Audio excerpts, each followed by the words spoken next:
We did a whole class on the Marx Brothers yesterday, and we didn't once mention that they were actually brilliant musicians, and this is a music class. Okay, Thursday we're going to talk about the music of the Marx Brothers, but why don't we properly start this class?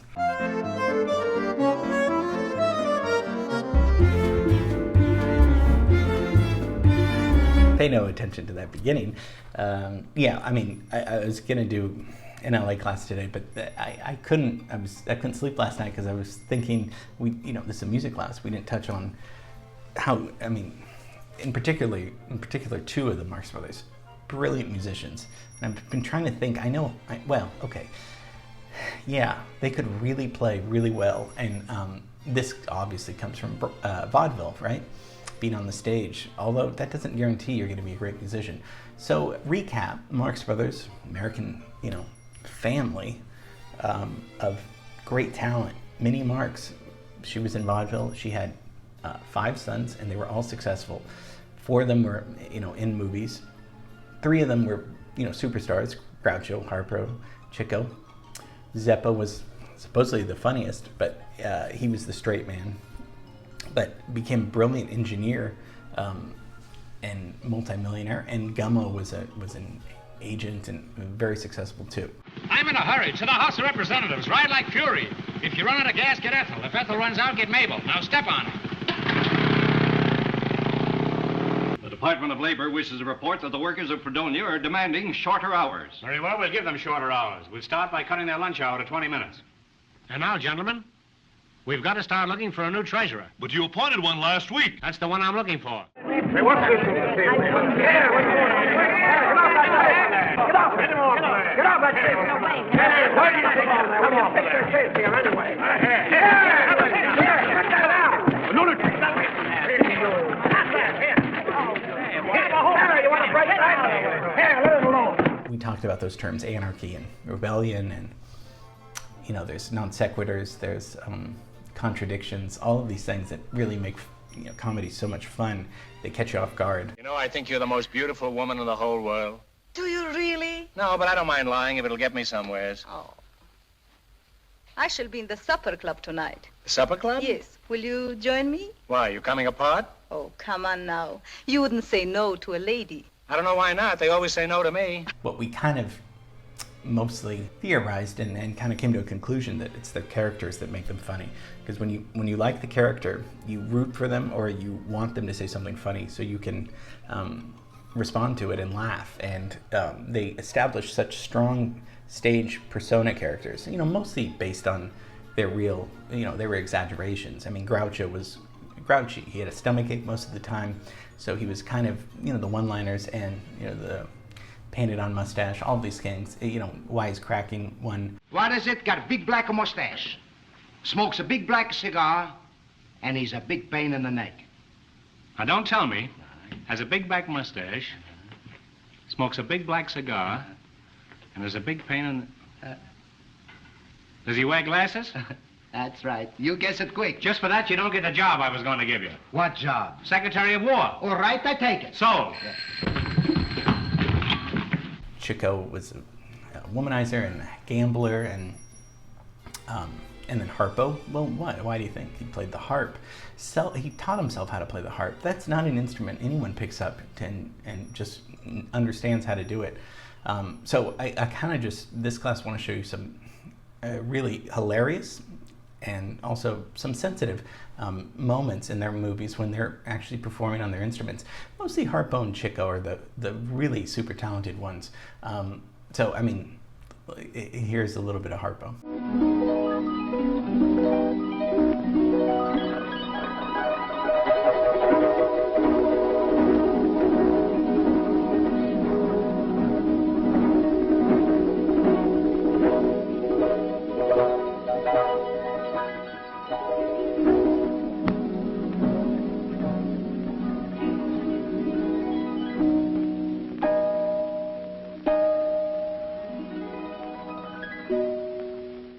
Didn't have any formal training, and it's really great because all this madness is going on in the movies, and sometimes there's just a little bit of softness and a little bit of introspection. I don't know. It's beautiful how he plays. I love the harp. I'm sure you guys do too. So magical. He supposedly played 6 instruments, so a harp probably was, well, I don't want to say that because Chico could play too.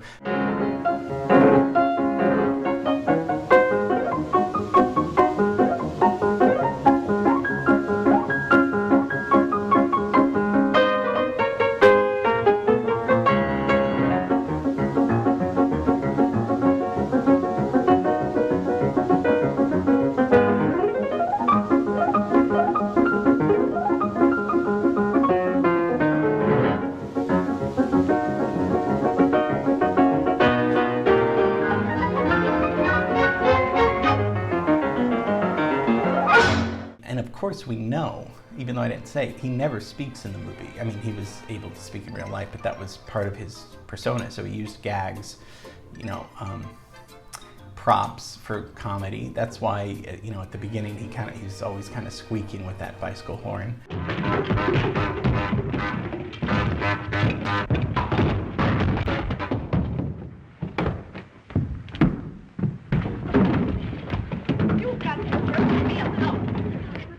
Three cheers for Captain Spaulding! Oh. 3 cheers for Captain Spaulding! Oh, really, 3 cheers! No one asked for the chairs. Put them right where you found them. Now go on. He expressed himself with facial expressions and music, the harp, and you know, gags. I mean, which just makes for great comedy because his face was so great.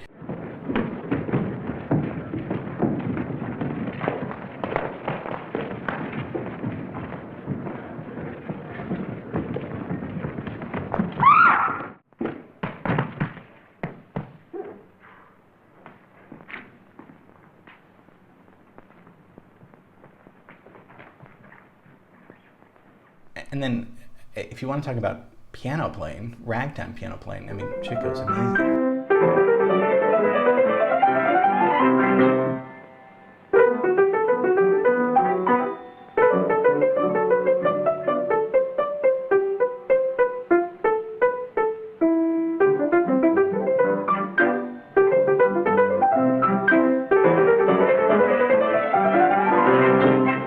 Beat you that time. He must have been able to read music. I was trying to kind of look up and figure out, you can't just, I mean, I guess you could practice.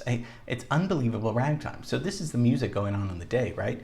This is part of vaudeville. This is part of performing on stage. It was ragtime. Scott Joplin, Irving Berlin that we did a class on, Jerome Kern, those early songwriters in the early 20th century were setting the tone of the great American songbook that we've talked a lot about, that, you know, everybody was impressed with, even classical composers in Europe. They loved these American songwriters, these guys that were immigrants that came to the country, the melting pot, New York, Ellis Island, all that stuff, and they changed music forever.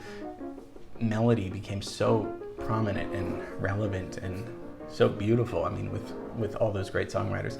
So, I mean, but to play, ragtime is so hard to play anyway, but I'm just dumbfounded when I see how fast and how much humor they use in the music, and yet they're hitting every note. It's not chaos where it's a joke because they're not even playing it. They're really playing it, and then they're adding the jokes on top.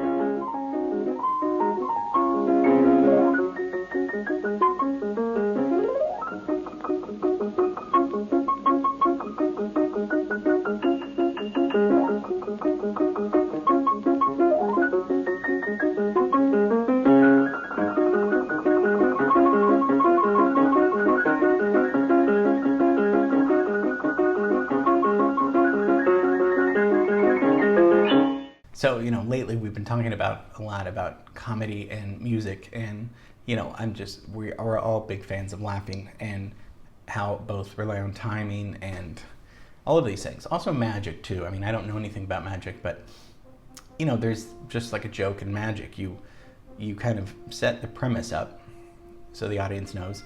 The audience expects some sort of punchline or something, and then you give them a result. So it's kind of like a 3-act thing, whether it's a magic trick or a joke where you set it up, and then usually what you want to do for that 3rd act is flip it, where the audience thinks this is going to be the punchline, and sometimes it is, and sometimes it's completely illogical and flipped. That's what the Marx Brothers did so well. You were hoping they were going to go in that direction, and you're not sure if they were, and then they do, and then or it's unexpected. I mean, part of the beauty of this comedy is that you're thrown off and it's unexpected.